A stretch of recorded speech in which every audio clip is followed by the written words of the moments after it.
صحیح بخاری میں موجود ہے، نبی اکرم صلی اللہ تعالیٰ علیہ وآلہ وسلم کے جب وصال ظاہری کے بعد کا وقت آیا تو وہ وقت صحابہ کو بڑا سخت تھا، اور اس صدمے کی کیفیت اس طرح کی تھی کہ سمجھدار، زیرک اور بہادر آدمی ہیں سیدنا فاروق اعظم رضی اللہ تعالیٰ عنہ، لیکن ہاتھ میں تلوار لے کر کھڑے ہو گئے حضرت عمر۔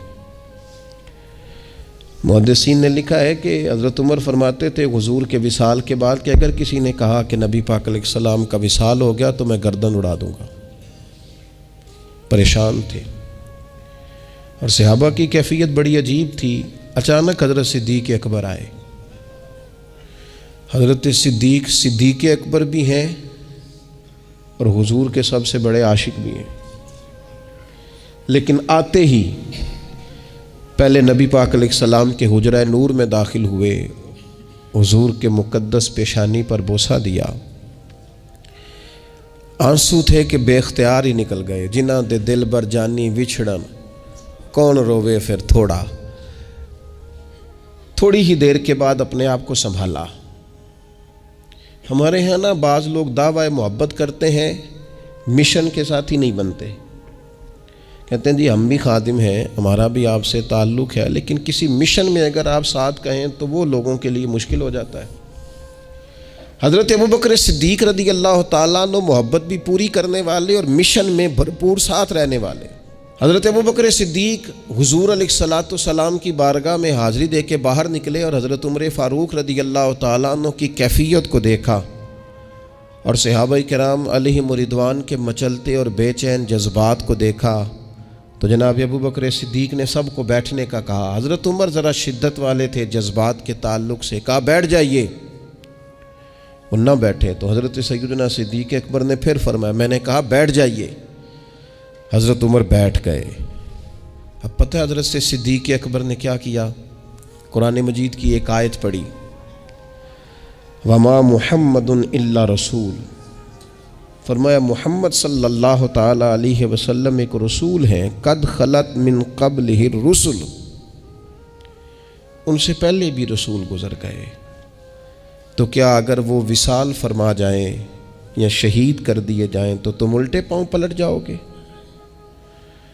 صحابہ کرام فرماتے ہیں جناب صدیق اکبر نے یہ آیت پڑھی اور ساتھ فرمایا کہ جو تو عبادت کرتا تھا رسول پاک علیہ السلام کی، وہ سمجھ لے کہ حضور نے وصال فرمایا، اللہ کا وعدہ آیا اور یہ ظاہری پردہ ہوا، اور جو عبادت کرتا ہے اللہ کی تو وہ جان لے رب حی بھی ہے قیوم بھی ہے۔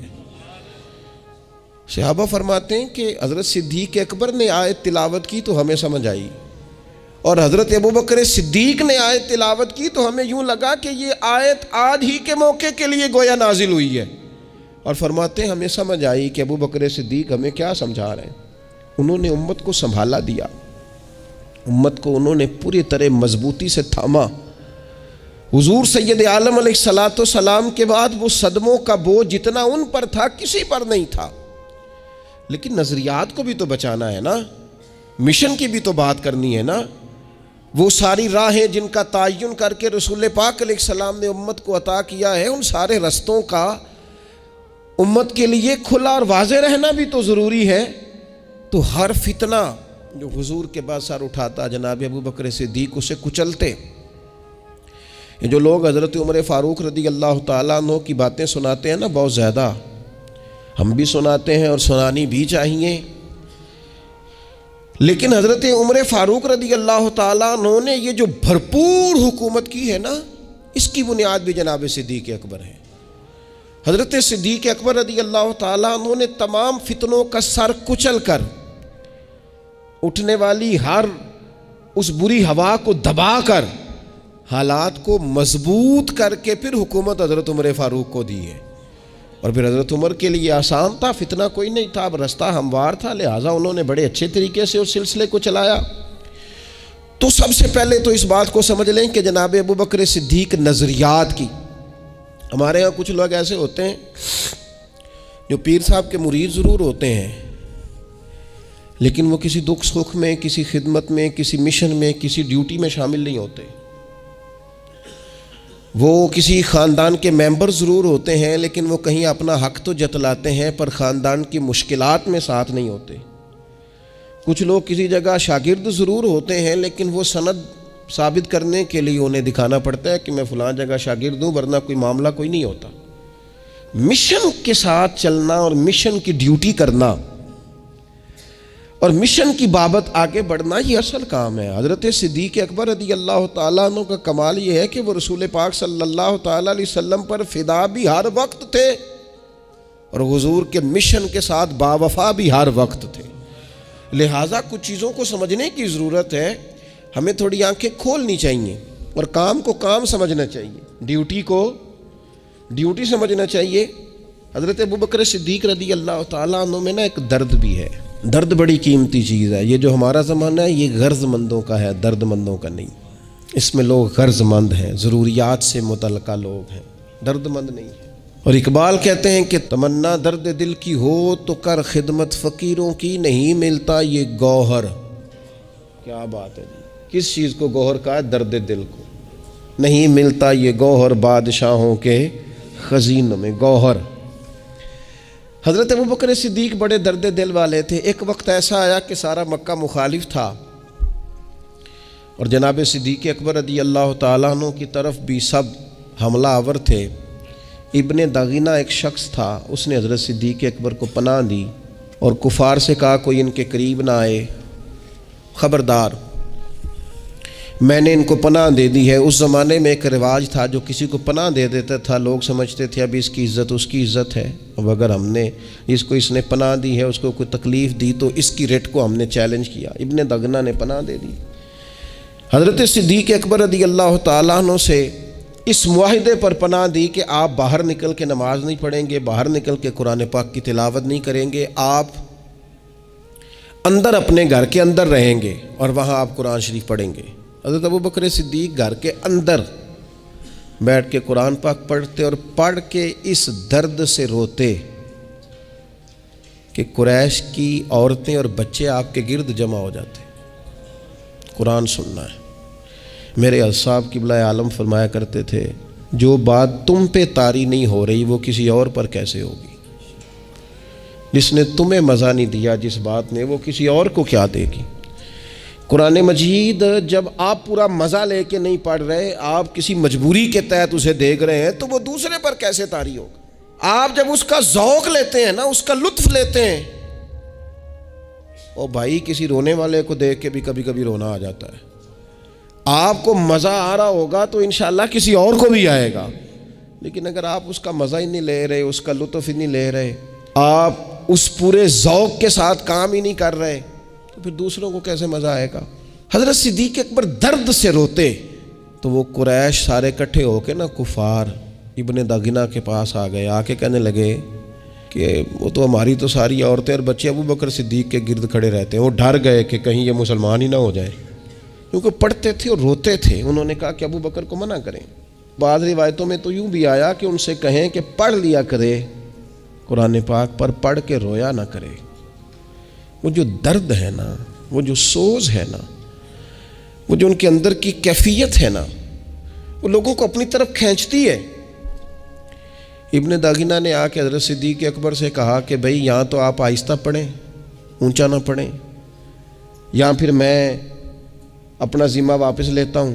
حضرت صدیق اکبر رضی اللہ تعالیٰ عنہ کہنے لگے گھر کے اندر تو ہوں اور میں کیا کروں؟ انہوں نے کہا جی آپ جب پڑھ کے روتے ہیں نا تو مشکل ہوتی ہے، لوگ میرے پاس آ گئے ہیں، پڑھ لیا کریں، پر یہ اونچا پڑھنا اور پڑھ کے رونا۔ حضرت صدیق کہنے لگے تو اپنا ذمہ اپنے پاس رکھ، میں یا رب کے ذمے پہ ہوں یا رب کے رسول کے ذمہ پہ ہوں، میں ان کے ذمہ کرم پہ ہوں تو اپنا ذمہ اپنے، ہمیں اللہ رسول کافی ہیں، ہمیں کسی اور کے ذمے کی ضرورت نہیں، کسی اور کے ذمہ کی ضرورت نہیں۔ اس لیے درد دل، طبیعت کا ذوق، اور جب یہ درد دل ہوتا ہے نا پھر انسان کہیں نہ کہیں پرہیزگار بھی ہوتا ہے، تقویٰ بھی نصیب ہوتا ہے۔ حضرت ابوبکر صدیق رضی اللہ تعالیٰ عنہ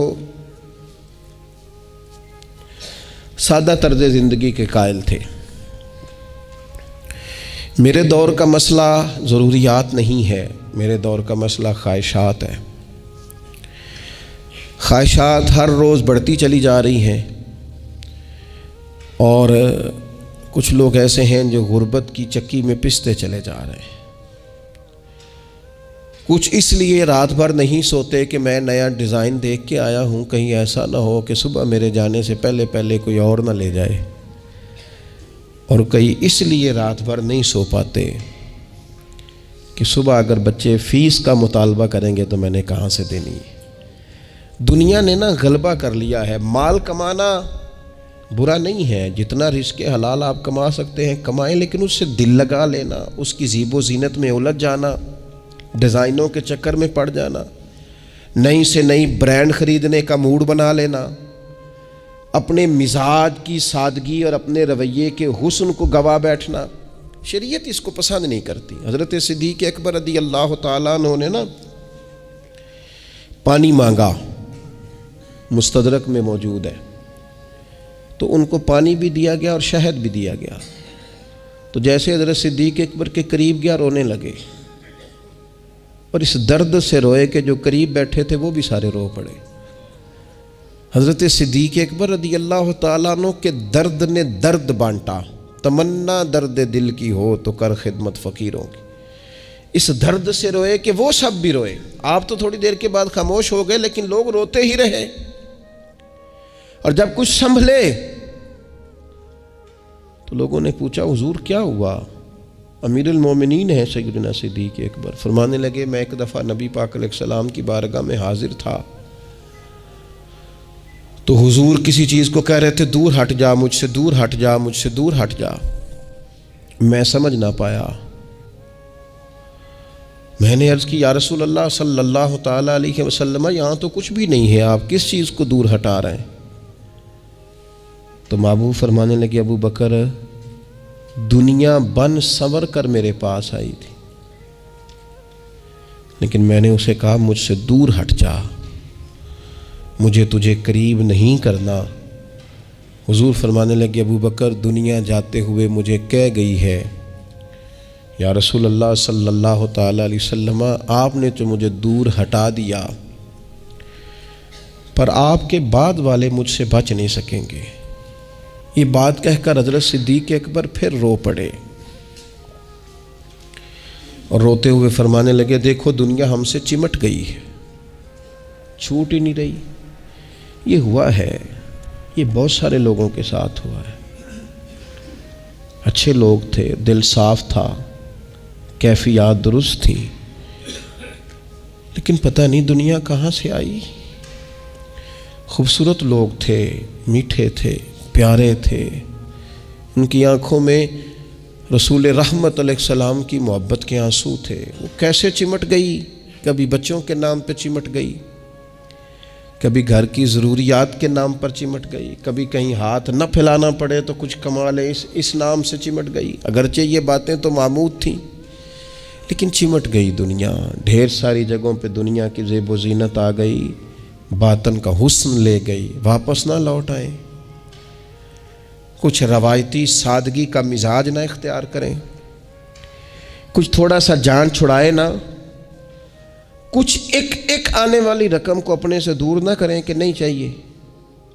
کوئی ایک دن ایسا گزرے زندگی میں جس دن بندہ کہے نہیں آج مال کی محبت کو دل سے نکالنا ہے، بات اگر کرنی ہے تو رسول رحمت کی محبت کی کرنی، وہ اپنا ذوق دوبارہ سے بحال نہ کریں۔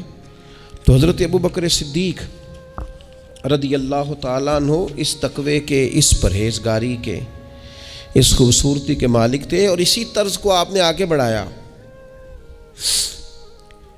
سیدہ عائشہ صدیقہ رضی اللہ تعالیٰ عنہ فرماتی ہیں میں نے نا ایک دن نئی قمیض خریدی، نیا کرتا، اور اس نئے کرتے کو میں نے زیب تن کیا۔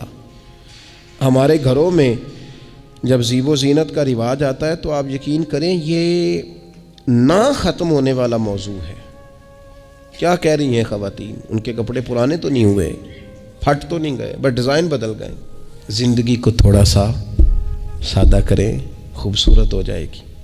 حضرت صدیق اکبر رضی اللہ تعالیٰ عنہ سیدہ عائشہ صدیقہ رضی اللہ تعالیٰ عنہا سے ملنے کے لیے تشریف لائے، تو حضرت عائشہ صدیقہ رضی اللہ تعالیٰ عنہ کہتی ہیں میں نے نہ ایک قمیض نئی خرید کے پہنی تھی اور میری بار بار توجہ بھی اس کرتے کی جانب جا رہی تھی. نئی چیز انسان پہنتا ہے تو اپنی جانب متوجہ کرتی ہے. فرماتی ہیں حضرت صدیق اکبر تشریف لائے اور مجھ سے کہنے لگے عائشہ تیری چھت پر میں ایک نور دیکھا کرتا تھا, آج بیٹے نظر نہیں آیا مجھے. تو کہتی ہے میں نے پلٹ کے کہا کہ حضور کیا مطلب؟ تو کہنے لگے پتر کسی زیب و زینت کی طرف تو نہیں دھیان چلا گیا؟ حضور علیہ السلام نے ایک دفعہ سیدہ فاطمہ سے بھی کہا تھا نا کہ یہ سونا کیوں پہنا ہے, یہ نئے پردے کیوں گھر میں لگے. اللہ کے پیارے محبوب علیہ السلام کی اسی سنت کے اتباع میں حضرت صدیق کہنے لگے پتر یہ وہ نہیں میں دیکھ رہا. تو حضرت عائشہ صدیقہ کہنے لگیں میں نے نیا کرتا پہنا ہے. کہتی جناب صدیق خاموش ہو گئے. جب وہ تشریف لے گئے تو میں نے وہ کرتا اتارا, پرانا پہن لیا اور نیا کرتا میں نے اللہ کے راستے میں کسی غریب کے لیے صدقہ کر دیا. تھوڑا سا نا جو لوگ خاموش ہوتے ہیں وہ وزادار ہوتے ہیں, اور ایک مقام پہ جو ہمیں سمجھایا نا جو بندہ خاموش ہو وہ حکمت والا ہوتا ہے. حضرت ابوبکر صدیق رضی اللہ تعالیٰ عنہ جب بیمار ہو گئے تو بالکل چپ کر گئے تھے, خاموش ہو گئے تھے. کچھ لوگ ایسے ہوتے ہیں جو شور بڑا کرتے ہیں اور شور کرنے سے بھی کچھ نہیں ہوتا. بیماری اپنے وقت پہ جاتی ہے, شور کرنے سے کم نہیں ہوتی, رونے دھونے سے کم نہیں ہوتی. آپ جب شدید علیل تھے, بیمار تھے تو پوری طور پر خاموش ہو گئے تھے, کم سے کم بات کرتے تھے, ضرورت کے مطابق بات کرتے تھے. امام ابو نعیم نے بھی لکھا ہے اور مصنف ابن ابی شیبہ میں بھی یہ روایت موجود ہے کہ ایک بڑی تعداد نہ ان کے دوستوں کی حضرت صدیق اکبر کے پاس آئی. یہ بڑی لطیف بات ہے, ذرا غور کرنا. انہوں نے آ کے حضرت ابوبکر صدیق رضی اللہ تعالیٰ عنہ سے کہا کہ حضور آپ بیمار ہیں, آپ کو کسی طبیب کو نہ دکھائے؟ حضرت صدیق چپ کر گئے, ایک ایک بندے کا چہرہ دیکھا, پھر نظر جھکا لی, چپ کر گئے. نے کہا حضور آپ کو کسی طبیب کو نہ دکھائیں؟ تو ہلکے جملوں میں, تھوڑے لہجے میں, پست آواز میں آنکھیں اٹھائیں, پھر جھکا کے فرمانے لگے طبیب نے مجھے دیکھ لیا ہے.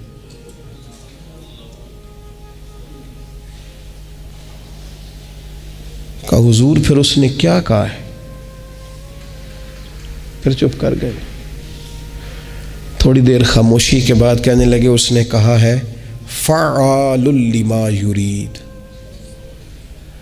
اس نے کہا ہے میں جو چاہتا ہوں وہ کرتا ہوں. فعال لما یرید, اس نے کہا ہے جو میرا ارادہ بن جائے وہ میں کرتا ہوں. اگر اس کا ارادہ بن گیا ہے تو پھر ٹھیک ہے. آیا سدا سجنا والوں اسی نال خوشی ٹر چلے, اج ساڈا ملاپ جے ہونا تے ساڈی قسمت بلے بلے.